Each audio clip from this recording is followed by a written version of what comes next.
સમાચારો તરફ નજર કરીએ તો હિંમતનગરના ગ્રામ્ય વિસ્તારોમાં હાલ વરસાદી માહોલ જોવા મળી રહ્યો છે। ગામભોઈ સહિત ખેડ, ચાંદરડી, મોર ડુંગરામાં વરસાદી માહોલ જોવા મળી રહ્યો છે, જ્યારે વાવડી, સૂરજપુરા ગામોમાં પણ ધોધમાર વરસાદ પડી રહ્યો છે। રૂપાલ પંથકના ભાવપુર, સઢા, મનોરપુરમાં વરસાદી માહોલ જોવા મળી રહ્યો છે, સાથે જ બાવસર સહિત ગ્રામ્ય પંથકમાં વરસાદ પડી રહ્યો છે।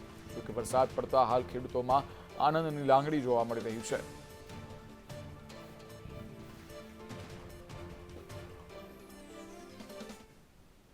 ત્યારે આ સાથે જ અરવલ્લીના માલપુરમાં પણ ધોધમાર વરસાદ નોંધાઈ રહ્યો છે। અણિયાઓર અને અણિયોર કંપામાં વરસાદ પડી રહ્યો છે। ઉભરાણ, સજ્જનપુરા, કંપામાં વરસાદી માહોલ છે, ત્યારે અણિયોરમાં રસ્તા પર નદીઓ વહેતી હોય તેવા દ્રશ્યો સામે આવી રહ્યા છે।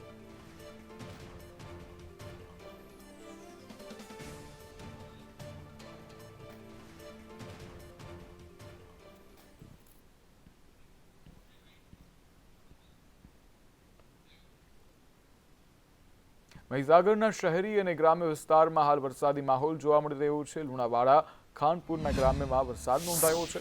સંતરામપુર તાલુકાના ગ્રામ્ય પંથકમાં વરસાદી માહોલ જોવા મળ્યો, ત્યારે ગ્રામ્ય અને શહેરી વિસ્તારમાં વરસાદ પડ્યો। લુણાવાડા, ખાનપુર અને સંતરામપુર તાલુકામાં વરસાદી માહોલ જોવા મળ્યો। જિલ્લાના અલગ અલગ વિસ્તારમાં ધોધમાર વરસાદ નોંધાયો।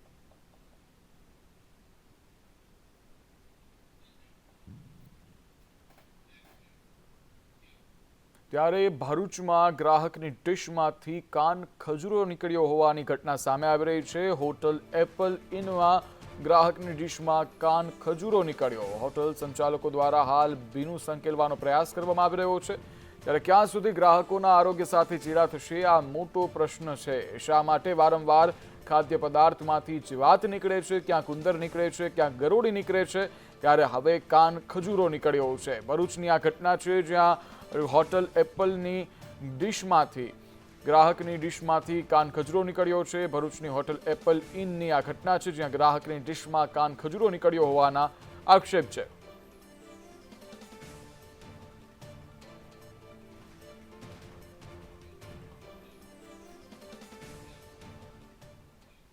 જંબુસરમાં એસટી ડેપોમાં પેસેન્જરોનો હોબાળો જોવા મળ્યો। વડોદરા જંબુસર એસટી બસોમાં હોબાળો થયો। ક્ષમતા કરતાં વધુ મુસાફરોને બસમાં ભર્યા, જ્યારે આખરે 3 બસ મુકાતા મામલો થાળે પડ્યો। રસ્તો ખરાબ હોવાથી ઓછી બસો મુકાઈ, જ્યારે ડેપો મેનેજર દ્વારા આ બાબત જણાવવામાં આવી। બસની ઘણી સમસ્યા છે। ડેપો મેનેજર સ્પોટ પર રહેતા નથી। જ્યારે હોય ત્યારે ક્યાંક એવો જવાબ મળે કે હાજર નથી, તો એમને શું ફરજ નથી બનતી અહીંયા હાજર રહેવાની? 200 માણસ છે ને એક બસ આપવાનું કહે છે, તો કેવી રીતના જઈ શકશે? મેનેજર સ્પોટ પર નથી, એટલે કંડક્ટર ડ્રાઈવર આવે પછી મેનેજર સાથે વાત કરીને અમે તમને જણાવીએ કે કેવી રીતના વ્યવસ્થા। ધારીમાં ગેરકાયદે દબાણો પર તંત્રનું બુલડોઝર ફર્યું। લાઇબ્રેરી ચોકથી વેકરિયાપરા સુધી ડિમોલિશનની કામગીરી હાથ ધરવામાં આવી। મુખ્ય બજારમાં ગેરકાયદે દબાણો દૂર કરવામાં આવ્યા। સ્વેચ્છાએ દબાણો દૂર કરવા માટે સૂચના આપવામાં આવી હતી અને ત્યારબાદ તંત્ર દ્વારા બુલડોઝર ફેરવવામાં આવ્યું। દરેક દુકાનધારકો, સ્ટોલ ધારકો, લારી ગલ્લા ધારકોને મૌખિક અને રૂબરૂ સમગ્ર ટીમ, વહીવટી તંત્રની ટીમ સાથે સૂચના આપવામાં આવેલી, જે અન્વયે સાંજે 5:30 કલાકેથી ધારીમાં લાઇબ્રેરી ચોક બાજુથી ડિમોલિશનની કાર્યવાહી શરૂ કરવામાં આવેલી છે અને જ્યાં સુધી કાર્યવાહી પૂરી ન થાય ત્યાં સુધી કાર્યવાહી ચાલુ રાખવામાં આવશે। જરૂર પડે તો કાલ સવારે પણ કાર્યવાહી ચાલુ રાખવામાં આવશે। નવસારી શહેરમાં પુરવઠા વિભાગની કાર્યવાહી જોવા મળી। રાંધણ ગેસ સિલિન્ડરનો ઉપયોગ કરતી લારીઓ પર ત્રાટક્યા। લારીઓ પરથી 14 ગેસ સિલિન્ડર જપ્ત કરવામાં આવ્યા, જ્યારે લુંસીકુઈ વિસ્તારમાં પુરવઠા વિભાગની કાર્યવાહી જોવા મળી।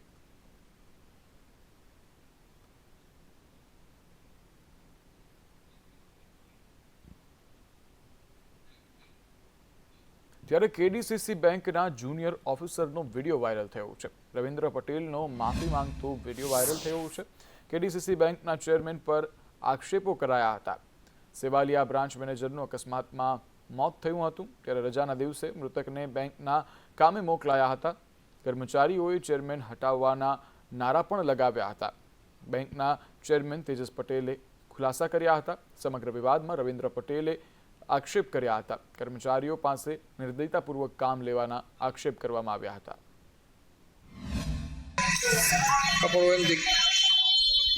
બધા સ્ટાફ મિત્રો ભેગા થયેલા અને જે નિર્ણય લેવા માટે તમે આપણા બધા ઉશ્કેરામણીમાં જે બોલી ગયા એ બદલ હું માફી માગું છું અને આપણા બેંકના ચેરમેન તેજસ્વી સાહેબ પર આપણે ગર્વ લઈ અને ગર્વ લેવા જેવા વ્યક્તિ છે. ત્યારે આગળ વાત કરવી છે ભાવનગરની, જ્યાં ભાવનગરના યુવરાજે ક્ષત્રિય સમાજને સંદેશા પાઠવ્યો છે. યુવરાજ જયવિરાજસિંહનો સમાજ જોગ સંદેશ જોવા મળ્યો. કોઈ સમિતિ કે સમિતિનો ભાગ નથી, કોઈ પણ કાર્યક્રમમાં સામેલ ના હોવાનો ઉલ્લેખ કર્યો છે. વધુમાં જયરાજસિંહે કહ્યું કે ક્ષત્રિય સમાજ માટે હું હંમેશા વફાદાર રહ્યો છું અને રહીશ.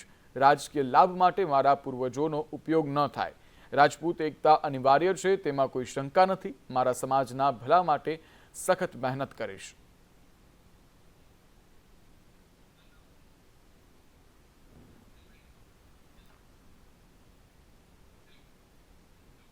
ત્યારે બુલેટ ટ્રેન પ્રોજેક્ટ માટે હવે વધુ રાહ નહીં જોવી પડે. 2026માં બુલેટ ટ્રેનનો ટ્રાયલ રન થશે. સુરત અને બિલીમોરા રેલવે સ્ટેશન પર આ ટ્રાયલ રન થશે. 352 કિલોમીટરના રૂટ પર 345 કિલોમીટરનું કામ પૂર્ણ થઈ ગયું છે, જ્યારે મુંબઈથી અમદાવાદ વચ્ચે 12 સ્ટેશન પર સ્ટોપ રહેશે. દરેક સ્ટેશન શહેરોની સંસ્કૃતિને પ્રસ્તુત કરશે, જ્યારે 1,08,000 કરોડના ખર્ચે દોડશે આ બુલેટ ટ્રેન. जो हमारा गुजरात क्षेत्र पड़ता है 352 किलोमीटर का, उसमें 212 किलोमीटर में वायाडक्ट पूर्ण रूप से तैयार है. गुजरात में 8 स्टेशन पड़ते हैं. 8 स्टेशन हमारे जो है फाउंडेशन सब जगह बन चुकी हैं. सूरत बिलीमोरा हमारा एक प्रायोरिटी स्ट्रेच है. प्रायोरिटी स्ट्रेच का मतलब है कि जहाँ पे हम लोग अपना टेस्टिंग और ट्रायल्स चालू करेंगे, जिसका हम लोगों ने 2026 का अपना लक्ष्य रखा हुआ है. જામ ખંભાળિયામાં તંત્રની કામગીરીની પોલ છતી થઈ છે. રેલવે સ્ટેશન રોડ પર ગટરના ઢાંકણા ખુલ્લા દેખાયા. તંત્રની બેદરકારીના કારણે કોઈ મોટી દુર્ઘટના સર્જાઈ શકે છે. ત્યારે બેરિકેટિંગ કરી અને કોઈ પણ જાતનું બેરિકેટિંગ પણ નથી કરવામાં આવ્યું. બેરિકેટિંગ કરીને કદાચ સંતોષ માનવામાં આવે તો પણ સમજી શકાય કે લોકોની ચિંતા છે, પરંતુ આટલી મોટી દુર્ઘટના સર્જાઈ શકે છે તેનો કોઈ અંદાજ જ નથી. 10 જેટલા નાના અકસ્માત સર્જાયા છે સ્થાનિકો પ્રમાણે. ત્યારે બાળક ખુલ્લી ગટરમાં પડી જશે તો જવાબદાર કોણ જેવા અનેક સવાલો ઉઠી રહ્યા છે. ભૂગર્ભ ગટરના ઢાંકણા રિપેર કરવાની હાલ માંગ ઉઠી રહી છે. સવારથી ભૂગર્ભ ગટરનું ઢાંકણું તૂટી ગયેલું હોય, આ અહીં તંત્ર કોઈ જોવા આવતું નથી અને સવારથી આજે 10 થી 15 અકસ્માત થતા રહી ગયા છે. તંત્ર જો આમાં કોઈ ધ્યાને નહીં લે તો આમાં કોઈકનો જીવ પણ જઈ શકે છે. અહીંયા સ્થાનિક રહેવાસીઓ આજુબાજુના આડા પથ્થર અથવા ઝાડવા ડાળખી મૂકેલું પણ કંઈ રહેતું નથી, બધું અંદર ખાબકી જાય છે અને કેટલાય માણસો આજે અકસ્માત થયેલા છે. અત્યાર સુધીમાં નગરપાલિકાના કોઈ પણ અધિકારીઓએ એ રસ નથી લીધો કે આ ઢાંકણા અવારનવાર તૂટે છે તો હવે આનું શું કરવું. અત્યારે પણ એ ઢાંકણું ભયંકર રીતે તૂટેલું છે. લોકો એમાં પડે છે, પોતાના વાહનો, માલ મિલકત અને અકસ્માત થાય છે. સદભાગ્યે કોઈ મોટું એક્સિડન્ટ નથી થયું. જો એ થશે તો એનો જવાબદાર કોણ હશે એ એક અત્યારે સવાલ છે. વડોદરાની મ્યુનિસિપલ કોર્પોરેશનની સભામાં હોબાળો જોવા મળ્યો. વિશ્વામિત્રી નદી પર દબાણનો મુદ્દો ઉછળ્યો. ભાજપના કોર્પોરેટર પરાક્રમસિંહ જાડેજાનું નિવેદન પણ સામે આવ્યું. તેઓએ કહ્યું, મારો બંગલો કાયદેસર છે, તેની મંજૂરી સરકારે આપી છે. નદીના પાણી બંગલામાં ન આવે તે માટે વોલ બાંધી હતી. મારા બંગલામાંથી પાણીનું વહેણ રોકાતું નથી. કોંગ્રેસના સમયના ઝોન ફેર કરી અને દબાણ થયા. વિપક્ષી નેતા ચંદ્રકાંત શ્રીવાસ્તવનું પણ નિવેદન સામે આવ્યું. તેઓએ કહ્યું કે ભાજપ કે કોંગ્રેસના ગેરકાયદે બાંધકામ તોડવા જોઈએ. પરાક્રમસિંહ ખોટા નથી તો આજે કેમ બોલી રહ્યા છે? 9 કે 30 મીટરનો નિયમ છે તો ઝોન ફેર કેમ કર્યો? વડોદરા શહેરની અંદર જ્યારે પૂર આવ્યું ત્યારથી માત્ર અને માત્ર પોલિટિકલ ટાર્ગેટ કરી અને એક ભારતીય જનતા પાર્ટીના કોર્પોરેટર તરીકે પરાક્રમસિંહ જાડેજાએ આ નદી ઉપર દબાણ કર્યું છે અને એને હિસાબે જ કદાચ વિશ્વામિત્રીમાં પૂર આવ્યું એવું એક હવામાન ઊભું કરવામાં આવ્યું. વડોદરા શહેરને મારો જ્યાં બંગલો છે ત્યાં વડોદરા શહેરની વિશ્વામિત્રીની જે ગામમાં જવાની શરૂઆત થાય છે ત્યાં મારો બંગલો છે.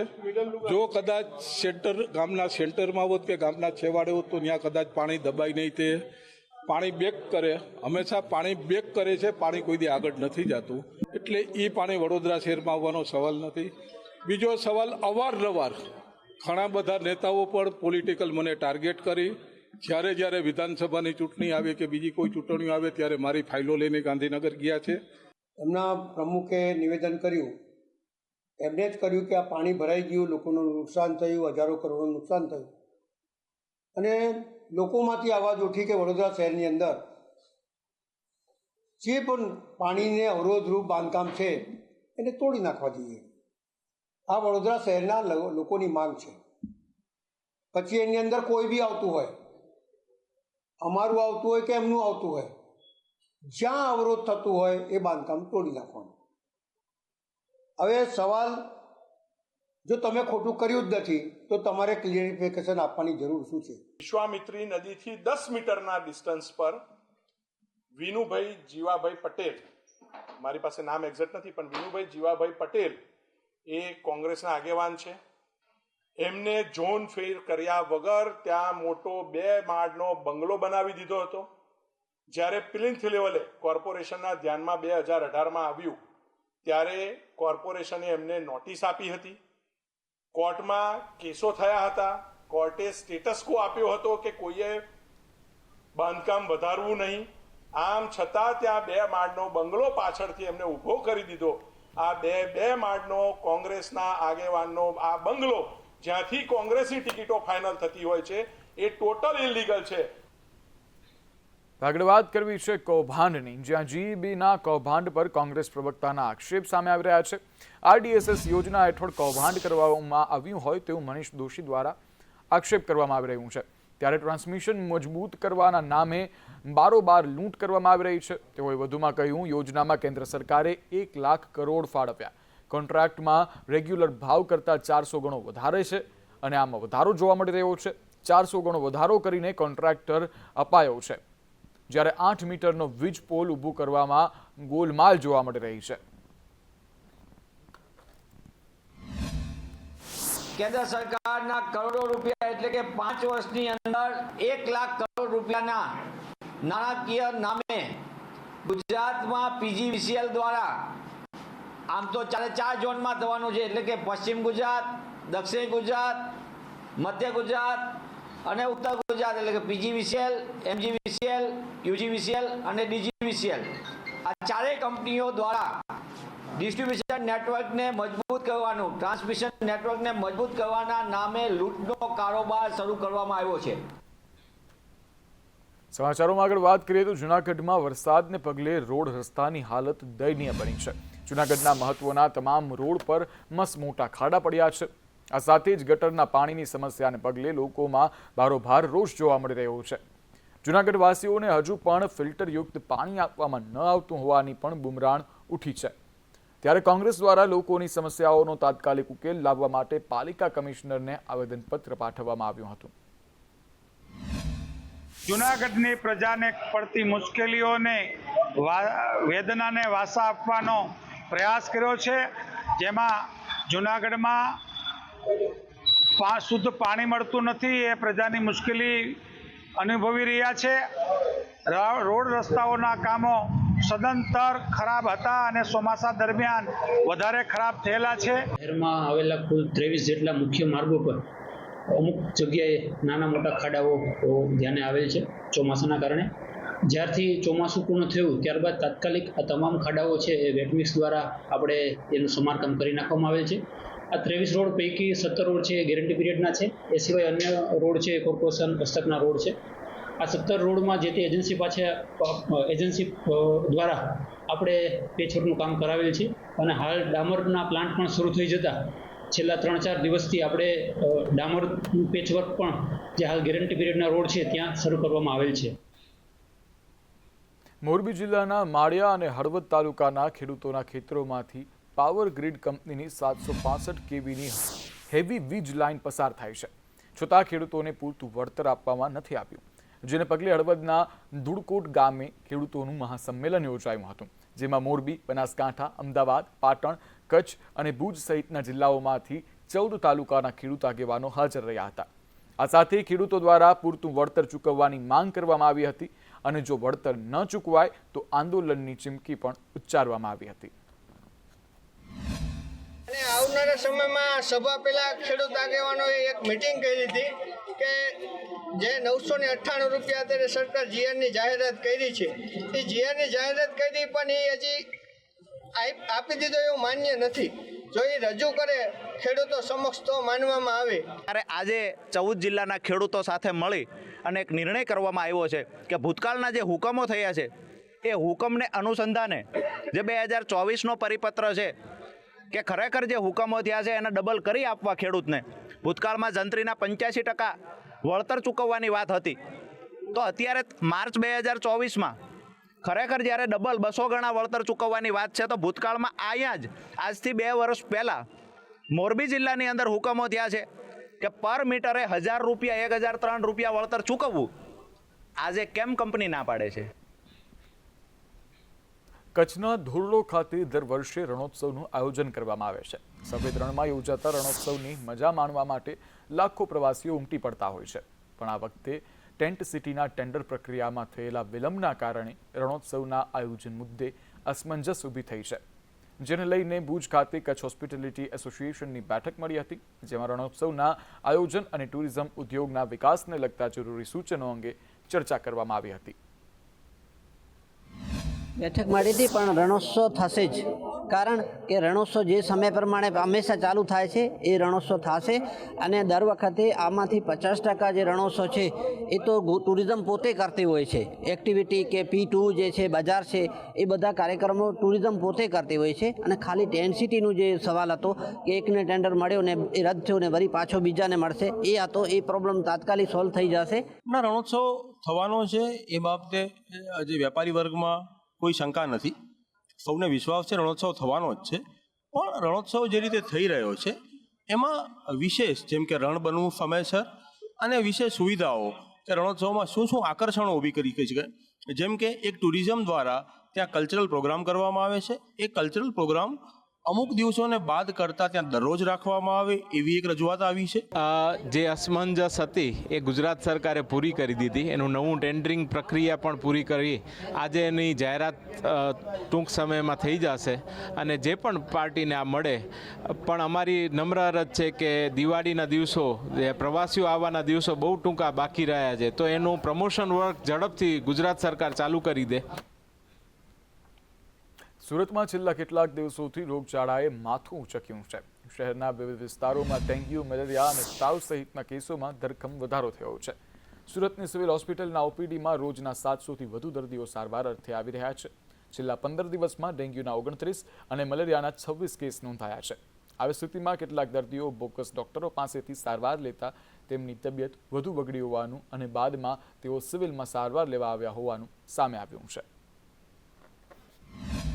ડૉક્ટર સાહેબ આપણી સાથે છે, તેમની સાથે વાત કરીશું.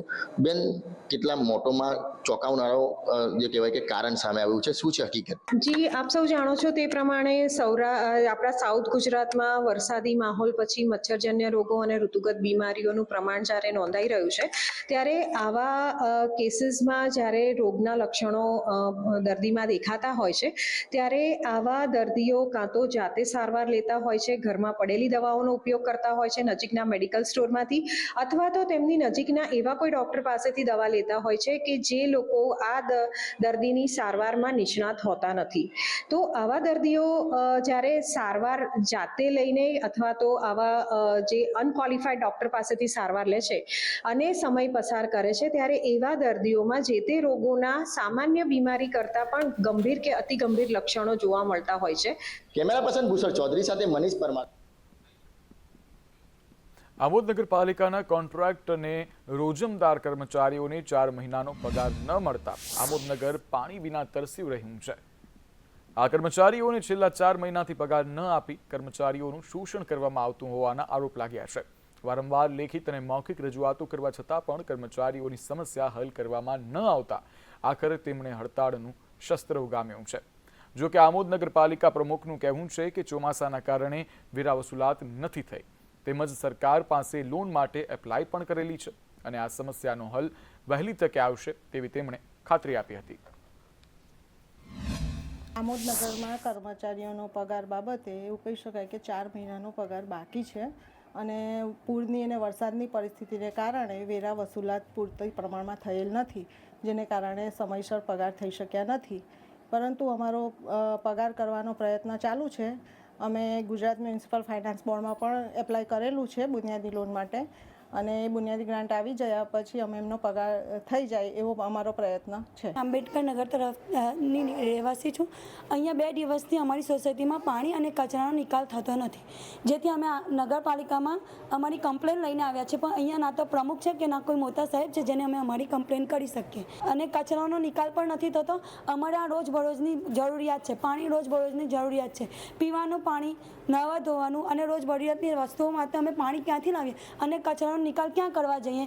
એ માટે અમારી આ નગરપાલિકાને અમારું નિવેદન છે કે અમારી આ સમસ્યાને દૂર કરે. હું સાહેબ છેલ્લા 2 વર્ષથી અહીંયા નોકરી કરું છું વાયરમેન તરીકે, પણ આજ જૂન સુધી હજુ સુધી તો પગારનો કોઈ એવું નથી આવ્યું. પણ આ નવી બોડી આવ્યા પછી અમને છેલ્લા 3 માસથી સદંતર પગાર કે કોઈ જાતનું ચૂકવણું કરવામાં આવેલ નથી. તથા સાહેબ અમારે રવિવારે કામ પર તો બોલાવે છે, લાઇટો ચાલુ કરવા જવાનું, પાણી છોડવાનું અને કામ કરાવો અને પગાર નહીં આપવાનો. આ કઈ બાબતનો ન્યાય છે સાહેબ? 3 મહિનાથી પગાર નથી થયા અને આ 4થો મહિનો ચાલુ છે. નગરપાલિકામાં પ્રમુખશ્રી અને ચીફ ઓફિસરને રજૂઆત કરેલી છે, પરંતુ નગરપાલિકામાં વેરા વસૂલાત ન હોવાના કારણે નગરપાલિકામાં સમયસર પગાર થઈ શકેલ નથી. અંદર અને આમોદ નગરપાલિકાની અંદર ફરજ બજાવતા મુખ્ય કર્મચારીઓ, વાયરમેન, પાણી જે છોડે છે એવા વાલ્વના પ્રોજેક્ટ, પાણીના પ્રોજેક્ટના અધિકારીઓ, કર્મચારીઓ સહિતના અન્ય કર્મચારીઓ કે જેમને 4 મહિનાથી આ નગરપાલિકા દ્વારા વળતર અને તેમનું પગાર ચૂકવવામાં નથી આવતું. સરકાર વાતો કરી રહી છે કે રોજગારી આપો, પરંતુ અહીંયા તો આ સરકારની કચેરીઓ જ એમના કર્મચારીઓનું શોષણ કરી રહી છે અને એ કર્મચારીઓ એમના પેટ માટે કામ કરતા હોય છે, પરંતુ તેમને 4 મહિનાથી પગાર ન ચૂકવવામાં આવતા હવે આમોદ નગરપાલિકાના કર્મચારીઓ અંદાજિત 19 જેટલા કર્મચારીઓ છે અને જે કર્મચારીઓ ના છૂટકે પોતે હડતાલના મૂળમાં આવ્યા અને આજથી હડતાલ કરી છે. આમોદ નગરપાલિકામાં ડોર ટુ ડોર ડ્રાઈવર તરીકે ફરજ બજાવું છું અને છેલ્લા 4 માસથી અમારો પગાર નથી ચૂકવ્યો. તો શું હવે તમે કોઈને રજૂઆત કરી?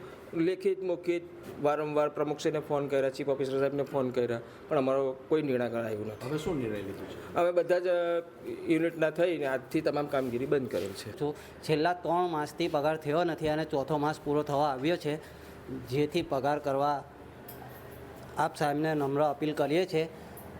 તે માટે આજથી અમે તમામ વોટર વર્ક્સ બંધ કરેલ છે. વારંવાર મૌખિક અને લેખિતમાં રજૂઆત કરવામાં તો આવી, પરંતુ આ કર્મચારીઓને તેમનો પગાર ન મળ્યો અને જેના કારણે આ કર્મચારી આક્રમણ મૂળમાં આવ્યા. રૂએ અને સત્તાના મૂળમાં તેઓ કર્મચારીઓ પર કોઈ અલગ પ્રકારની એક્શન લઈને તેમને દબાવવાના પ્રયત્ન કરશે તે તો જોવું જ રહ્યું. પરંતુ હાલ આ સરકારી કર્મચારીઓ, આ નગરપાલિકાના કર્મચારીઓને પગાર તેમનું વળતર ચૂકવવામાં આવે તેવી માંગ ઉઠી છે. રફીક મલેક, સંદેશ ન્યૂઝ.